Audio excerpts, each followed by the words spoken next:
El aire en el salón de recepciones estaba denso con el aroma de los lirios y el tintineo de las copas de cava, una sinfonía perfecta para una boda perfecta, hasta que un repentino silencio cayó sobre la mesa presidencial cuando el padre del novio, un general de ejército condecorado, se puso de pie moviéndose con un propósito silencioso que exigió la atención de toda la sala, con la mirada clavada directamente en mí. Sentada en la parte trasera, lo vi pasar de largo a los novios y detenerse justo delante de mi mesa, donde el sonido de sus talones al chocar resonó en el aire muerto antes de realizar un saludo militar tan nítido y preciso que parecía una obra de arte. Y su voz, entrenada para el mando, sonó con absoluta claridad diciendo: «Señora, es un honor estar en su presencia», a lo que solo pude responder con un breve asentimiento profesional, el único reconocimiento que el protocolo permitía. Mientras el general mantenía ese saludo, erguido como una estatua inquebrantable de respeto, vi cómo el mundo de mi hermana se hacía añicos. Su inmaculada sonrisa de ensayo se disolvió en una mueca de incredulidad boquiabierta. Su nuevo esposo Javier se puso pálido con una capa de sudor repentinamente visible en su frente, y los rostros de mis padres se transformaron en una obra maestra lenta y agonizante de confusión que se retorcía hacia un horror naciente al presenciar una realidad que se habían negado a creer que fuera posible. Todo había comenzado apenas 24 horas antes en la cena de ensayo, donde el ambiente era una frágil burbuja de alegría prefabricada y yo hacía todo lo posible por pasar desapercibida mientras mi hermana Claudia, la radiante niña mimada de la familia, absorbía la adoración por casarse con un capitán de una prestigiosa familia militar, la cúspide absoluta de las ambiciones de nuestros padres. Me encontraba en una tranquila conversación con el novio, Javier, un hombre que parecía genuinamente curioso sobre mi vida y me preguntaba sobre mi trabajo en el gobierno, cuando Claudia apareció en picado con su risa, una cosa hermosa pero quebradiza, diciendo: «Ay, cariño, no dejes que te aburra, Sara solo hace papeleo, hojas de cálculo muy importantes, estoy segura», para luego dirigirme esa sonrisa gélida y decir con una voz llena de condescendencia lo suficientemente alta para que todos en la mesa la oyeran: «Honestamente, Sara, ¿por qué estás aquí siquiera? No encajas en nada de esto». Las palabras quedaron suspendidas en el aire como una marca pública, no era solo otra burla casual, sino el eco de cada cumpleaños olvidado y cada logro desestimado, todo servido frente a la única familia que no podía permitirme tener, y pensando que yo no era nadie, vi la incomodidad cruzar el rostro de Javier antes de que desviara la mirada. Ella pensó que era solo otro golpe, otro recordatorio de mi lugar en la jerarquía familiar, sin tener idea de que acababa de despreciarme frente a la única persona que sabía exactamente cuán peligroso era mi papeleo. Para entender el ajuste de cuentas que siguió a su boda, hay que entender las dos vidas que me obligaron a vivir. Para mi familia, mi vida era un libro cerrado escrito en un idioma que no tenían interés en aprender, pues su mundo giraba en torno a mi hermana Claudia y su lista de logros en constante expansión. El día que se comprometió con el capitán Javier Velasco fue tratado como una fiesta nacional y mi padre, Roberto, un hombre que vendió seguros durante 40 años pero fetichizaba el honor militar que nunca experimentó, estaba extasiado porque finalmente había comprado su entrada al mundo que tanto admiraba utilizando a Claudia como moneda de cambio, viendo su compromiso como la fundación de una dinastía para el apellido familiar. Recuerdo una cena de domingo poco después, cuando intenté hacerme un pequeño espacio en esa narrativa tras recibir una condecoración significativa en el trabajo, sosteniendo la pequeña y pesada caja en mis manos. Sentí un destello de orgullo pensando que tal vez esta vez me verían, así que esperé una pausa en la conversación sobre lugares de boda y arreglos florales para decir: «Recibí una mención honorífica por un proyecto que dirigí», a lo que mi padre respondió con una sonrisa educada pero distante, dándome unas palmaditas en la mano y diciendo: «Eso está muy bien, hija», con los ojos ya volviendo a Claudia, añadiendo: «Pero Claudia está construyendo un legado para esta familia», y así, mi logro desapareció en el ruido de fondo, otra víctima de su audición selectiva. Lo vi entonces no como un momento único sino como la culminación de 1000 otros, el trofeo de la feria de ciencias que nunca se exhibió, las becas académicas que eran agradables pero no tan emocionantes como la victoria de Claudia como reina de las fiestas, el peso silencioso y aplastante de ser perpetuamente secundaria. Más tarde esa noche mi madre, Carmen, una mujer que trataba la paz familiar como una religión, me encontró en la cocina y susurró como si compartiera un secreto: «Sabes que tu hermana está bajo mucha presión, su nueva vida va a ser muy exigente. Tu trabajo es tan estable y tranquilo, es simplemente diferente, solo alégrate por ella». Diferente, esa fue la palabra que usó para construir un muro alrededor de mi vida. Estable, tranquila, pequeña, me llamaban ratoncita porque siempre estaba callada, siempre escondida detrás de una pantalla de ordenador en mi habitación cerrada durante mi adolescencia, pensando que era porque era tímida, introvertida, perdida en mi propio pequeño mundo. Cuando la verdad es que escondía un universo que ellos no podrían comprender, y el cerrojo en mi puerta fue el primer protocolo de seguridad que establecí. Mientras Claudia estaba en su despedida de soltera riendo mientras desenvolvía jarrones de cristal y cubiertos de plata, yo estaba a 1000 kilómetros de distancia en un tipo de habitación diferente, una bóveda insonorizada y sin ventanas conocida como SCIF, una instalación de información compartimentada sensible en el Centro Nacional de Inteligencia en Madrid, un lugar donde se procesan secretos, un entorno estéril sin conexión con el mundo exterior donde el aire zumba con el poder silencioso de los servidores y los flujos de datos encriptados. En ese mundo, yo no era la hija callada e ignorada, no era la ratoncita, en ese mundo era conocida por un solo nombre, Atenea. Como analista estratégica para la inteligencia de defensa, mi trabajo era ver el futuro viviendo en un mundo de imágenes satelitales, informes de inteligencia humana e intercepciones de señales conectando puntos que nadie más podía ver, prediciendo amenazas geopolíticas y delineando sus consecuencias. Mis informes no iban a un gerente regional, iban directamente al jefe de Estado Mayor de la Defensa, GEMAD. Yo era el fantasma en la máquina, la voz tranquila que daba forma a los eventos mundiales desde una habitación oscura y silenciosa, y el peso de ello era inmenso, una presión constante que había aprendido a llevar en silencio. Recuerdo una sesión informativa en particular, de pie a la cabecera de una larga mesa pulida en una sala de conferencia segura, con el aire frío y el silencio pesado, rodeada por una docena de coroneles de rostro severo y un general de división, hombres que comandaban ejércitos y flotas, que no me miraban con desdén o lástima, sino con una atención absoluta y enfocada mientras yo declaraba con voz uniforme y tranquila: mi evaluación es que el activo está comprometido, recomendamos iniciarla. Operación Ocaso dentro de las próximas 24 horas, la repercusión política es manejable, pero no actuar sería catastrófico.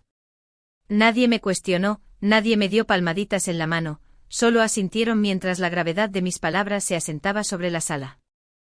Después de la sesión, mi oficial al mando, el director Martínez, un civil agudo que valoraba el intelecto sobre el pedigrí, me interceptó en el pasillo y me dijo en voz baja: tu análisis evitó una crisis diplomática el mes pasado, Atenea. La gente que importa conoce tu valor. La gente que importa. Durante una década, había construido un muro entre mis dos mundos, dejándoles llamarme ratoncita, para poder ser Atenea en paz, pero cuando Claudia usó su boda para marcarme públicamente como inútil, rompió el protocolo que mantenía mi mundo separado y llegó el momento de una corrección formal.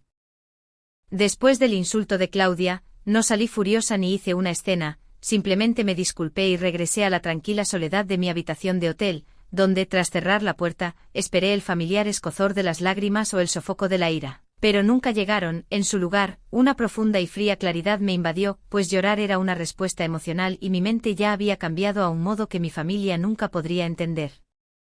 Análisis: el problema no era el insulto en sí, había soportado toda una vida de ellos, el problema era la audiencia. Javier, un capitán del ejército, había sido instruido públicamente para verme como una oficinista inofensiva e irrelevante. Y en mi mundo, la percepción es una capa crítica de seguridad, una variable desconocida es peligrosa, y mi hermana acababa de etiquetarme como insignificante, un error que podría crear complicaciones que no podía permitirme al crear una brecha en mí. Seguridad operativa. En esa estéril habitación de hotel tomé una decisión. Durante años había compartimentado mi vida como una táctica de supervivencia, permitiéndoles ver solo a la ratoncita, porque mostrarles a Atenea era demasiado complicado y peligroso. Pero habían tomado ese regalo de privacidad y lo habían convertido en un arma de humillación, por lo que la estrategia pasiva ya no era viable.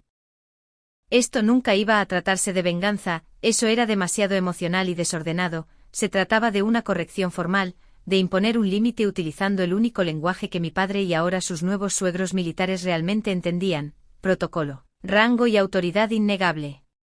Mi plan original había sido un sencillo vestido azul marino diseñado para fundirse con el papel pintado, pero ese plan ahora estaba obsoleto, así que cogí mi teléfono y llamé a mi comandante. El director Martínez contestó al segundo tono y no perdí tiempo en emociones o dramas familiares. Director, dije con voz cortante y profesional, asistió a un evento personal donde estará presente un general de ejército, dadas las circunstancias. Creo que es apropiado asistir en mi capacidad formal. Hubo una pausa y supe que estaba leyendo entre líneas, entendiendo todo lo que yo no decía, antes de responder con voz firme: considéralo aprobado, Atenea, ha pasado mucho tiempo desde que entendieron quién eres. Tras la llamada, abrí mi portatrajes y extendí mi uniforme de gran etiqueta sobre la cama. La preparación fue un ritual, una meditación silenciosa. Pasé una hora lustrando mis zapatos hasta ver mi propio reflejo enfocado en el cuero y luego, con cuidado meticuloso, comencé a colocar mis pasadores y medallas en la inmaculada chaqueta, cada uno un testamento silencioso de una vida oculta. Esta pequeña barra colorida representaba una operación encubierta que salvó docenas de vidas, esta otra, la Cruz del Mérito Militar con distintivo rojo, era por una previsión estratégica que había alterado la política exterior. Cada insignia era un fantasma, un secreto, una victoria que nunca habían reconocido. Claudia había elegido su vestido para ser el centro de atención, yo elegí mi uniforme para ser una declaración de hechos. Ella estaba a punto de descubrir que en algunas habitaciones el legado no se trata de con quién te casas, sino de lo que te has ganado. Llegué a la ceremonia justo cuando la música comenzaba a subir, con mis pasos silenciosos sobre el suelo de piedra de la iglesia, y caminar por ese pasillo se sintió como cruzar una frontera hacia un nuevo territorio. A un lado, los invitados del novio. Un mar de oficiales condecorados y sus familias, registraron mi uniforme al instante. Una sutil onda recorrió sus filas, las posturas se enderezaron, los susurros cesaron y vi asentimientos silenciosos y respetuosos de hombres cuyos propios expedientes de servicio yo conocía de memoria. No me conocían, pero sabían lo que significaba mi uniforme, reconocían el lenguaje del sacrificio y el logro. Al otro lado del pasillo estaba el mundo de mi familia, que solo veía traición. La mandíbula de mi padre se tensó con molestia, su rostro era una nube de desaprobación. Mi madre parecía mortificada con una expresión que me suplicaba que simplemente desapareciera, y desde el altar, donde estaba radiante de blanco, mi hermana Claudia me lanzó una mirada de puro veneno sin adulterar, pues en su mente yo había cometido el pecado supremo. Me había atrevido a robar una pizca de atención en su día. Perfecto. Tomé mi asiento, un soldado en terreno hostil, y esperé a que concluyera la ceremonia. La recepción era la cúspide del ascenso social de mi familia. Mis padres estaban radiantes sentados en la mesa presidencial junto a un general de 4 estrellas. Claudia presidía la corte como una reina en su reino meticulosamente elaborado. Y yo estaba sentada en una mesa cerca del fondo, una ocurrencia tardía, un fantasma en su fiesta de victoria, comiendo mi cena en silencio y observando el espectáculo triunfal que habían orquestado. Finalmente Claudia se puso de pie golpeando su copa de cava para un brindis, agradeció a su nueva familia con una voz que goteaba sinceridad practicada, elogió sus valores, servicio y legado, y luego volvió la mirada hacia el lado de la sala de nuestros padres con una sonrisa empalagosa en los labios diciendo: es tan maravilloso ser finalmente parte de una familia que realmente valora la fuerza y el honor. La puñalada fue tan sutil como una hoja de afeitar y dirigida directamente a mí, la entrada final en un libro de contabilidad largo y doloroso, pero antes de que el insulto pudiera aterrizar por completo, vi un movimiento en la mesa principal. Javier, el novio, me estaba mirando fijamente con el tenedor congelado a medio camino de su boca, sus ojos, muy abiertos por la conmoción, escaneaban las filas de cintas coloridas en mi pecho y vi su rostro palidecer mientras las piezas encajaban en su mente, pues él conocía las historias, los susurros en la comunidad de inteligencia sobre una analista legendaria cuyos informes eran tratados como evangelio, una analista conocida solo como Atenea. Se inclinó frenéticamente hacia su padre con un susurro urgente y crudo que no pude oír pero que no necesité: papá, mira sus condecoraciones, los pasadores. Papá, es ella, es Atenea.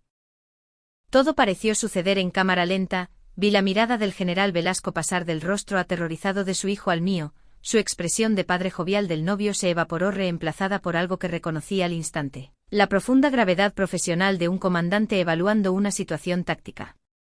Él entendió.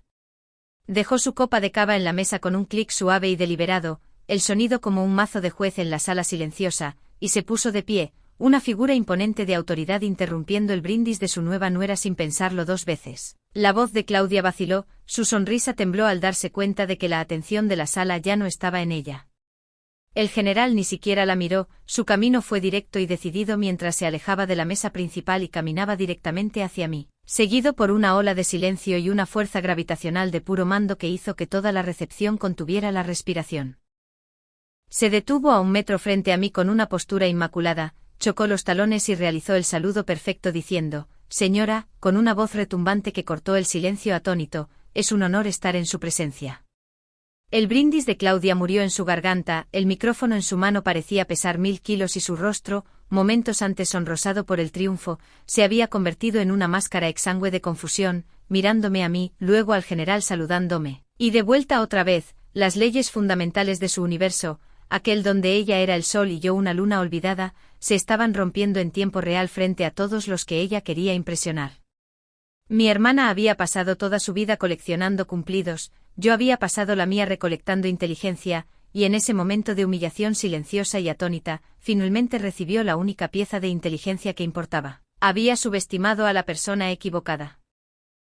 El general mantuvo su saludo un momento más antes de bajarlo y señalar la silla a su lado, y el silencio atónito en la sala dio paso lentamente a un murmullo confuso mientras me sentaba y él se inclinaba con voz baja y desprovista de toda ceremonia, hablándome no como a una invitada, sino como a una colega respetada. Señora, su análisis sobre el proyecto Quimera el año pasado salvó a mis hombres en el campo, recibimos la inteligencia apenas horas antes de una emboscada planeada y nunca supimos ¿a quién agradecer? Miré a este hombre poderoso y por primera vez en mi vida, me sentí verdaderamente vista por alguien a quien mi familia estaba desesperada por impresionar, así que simplemente asentí y dije, me alegro de que la inteligencia fuera procesable, general. Al otro lado de la sala, la mesa presidencial se había convertido en un agujero negro de silencio, un vórtice de horror social donde mis padres y mi hermana estaban congelados, aislados en un foco de humillación pública, y otros invitados que los habían adulado minutos antes ahora le daban a la mesa un amplio margen, mirando de reojo y susurrando con los ojos no en la novia, sino en la mujer tranquila de uniforme que mantenía una conversación seria con un general. La boda perfecta de Claudia no fue arruinada por una escena que yo hubiera montado, fue arruinada por una verdad que ella había tratado de enterrar. Su fantasía meticulosamente construida había colisionado con una realidad innegable y la fantasía se había hecho añicos. El recuerdo de esa boda se desvaneció, no porque intentara olvidarlo, sino porque mi vida real avanzó con un impulso imparable. 6 meses después, ya no estaba informando desde una bóveda estéril sin ventanas, estaba de pie en la cabecera de la sala de conferencias más famosa del Estado Mayor, un santuario seguro revestido de madera conocido como la Sala de Crisis, donde rodeada por la Junta de Jefes de Estado Mayor, estaba delineando una evaluación de amenaza global con mi voz tranquila y firme mientras señalaba mapas satelitales, fluyendo mi análisis con una confianza nacida de años de trabajo silencioso y meticuloso. Esta, me di cuenta, era mi verdadera familia, una familia construida no sobre sangre y obligación, sino sobre competencia, confianza y respeto mutuo. Los almirantes y generales alrededor de esa mesa no necesitaban amarme, necesitaban confiar en mi inteligencia, no les importaba con quién me casara, les importaba la claridad de mi pensamiento. En el fondo de la sala, vi al director Martínez mirándome con una expresión de inmenso orgullo. En esta sala no era una ratoncita, no era una hija inconveniente, era Atenea, y estaba donde pertenecía. Después de la sesión informativa, mientras recogía mis papeles, mi teléfono vibró con un mensaje de texto de un número desconocido. Lo abrí y era de mi padre, el mensaje era forzado, incómodo, cada palabra un testamento de su malestar. Sara, no entendíamos, Claudia lo está pasando mal, tal vez podrías explicarnos tu trabajo alguna vez. Leí las palabras de nuevo, no era una disculpa, era una petición, una solicitud para que yo gestionara su confusión, para calmar el ego de Claudia, para hacerme una vez más pequeña y digerible para su comodidad, una convocatoria para volver a un papel que ya no desempeñaba. Un destello de una vieja tristeza familiar pasó a través de mí, el fantasma de una hija que una vez había anhelado desesperadamente la aprobación de su padre, un dolor leve y cansado, pero luego desapareció, reemplazado por una sensación profunda e inquebrantable de paz. Mi validación ya no vivía en su comprensión, vivía en salas como la Sala de Crisis, vivía en el respeto tranquilo de personas como el general Velasco, vivía dentro de mí. No respondí al mensaje, no bloqueé el número, simplemente pulsé archivar. La conversación, en todos los sentidos de la palabra, había terminado, pues mi familia quería una hija que encajara, pero tuvieron una que destacaba, finalmente vieron mi rango, pero nunca entenderán mi valor.